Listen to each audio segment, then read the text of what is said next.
emphasizing turnovers a lot. How good was it to finally come through against them? It was very exciting. It was a point that Coach Shannon and Coach Lovett, they emphasized so highly over the spring football and over the fall camp. I mean, we was getting punished severely for not coming up with turnovers in practice, and to just have that game with an explosion of turnovers, 6-1 game, it was just amazing, and it felt so good on that plane ride back home, knowing that the defense came and did what they was expected to do. What's your definition of punished severely? I mean, we ran so much after practice every day.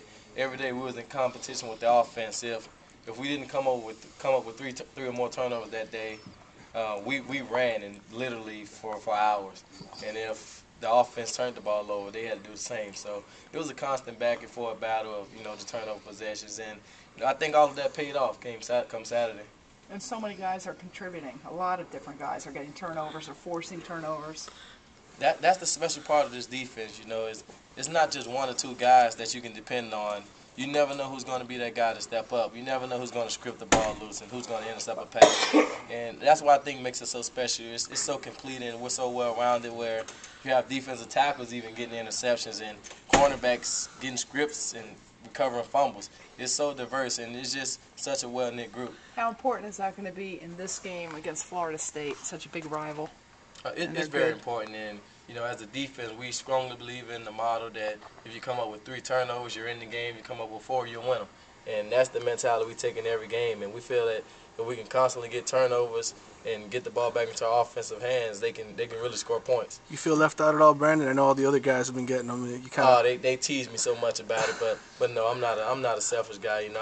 I'm not into that kind of stuff. But I would love to add to the turnover battle also. I want to stay focused and keep contributing the best way I can, whether it be in the run game and coming up with stops or making sure guys are in the right position, whatever I can to make the defense a better unit. I'm willing to do that, and but I also want to contribute to those turnovers, and hopefully it'll stop flowing for me soon.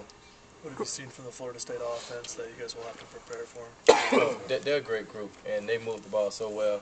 And all of the film we watched, Ponder, he's a threat on whether he's running the ball or he's throwing it, and he gets it to a lot of different receivers, and they get a lot of guys involved. I think that's going to be the most challenging part about it, just staying disciplined and not giving them lanes and stuff like that to make the big plays on us. We obviously want to minimize the huge gains and the momentum swinging plays and stuff like that. So we just have to stay focused and try to contain that offense. What's been the biggest difference from them after their Oklahoma loss? It didn't go well, but then since then they've kind of... I think the main thing they did is they stick with what they know best. Kristen Ponder, he's a great quarterback, and they leave him to make a lot of decisions.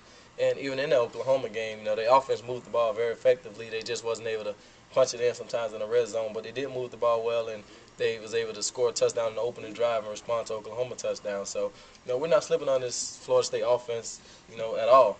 Every time I face them since I've been here, they've given our defense trouble. So it's just one of those games we're really focused on, and we know the tradition of the game, and we're excited to be a part of it. Growing up in my...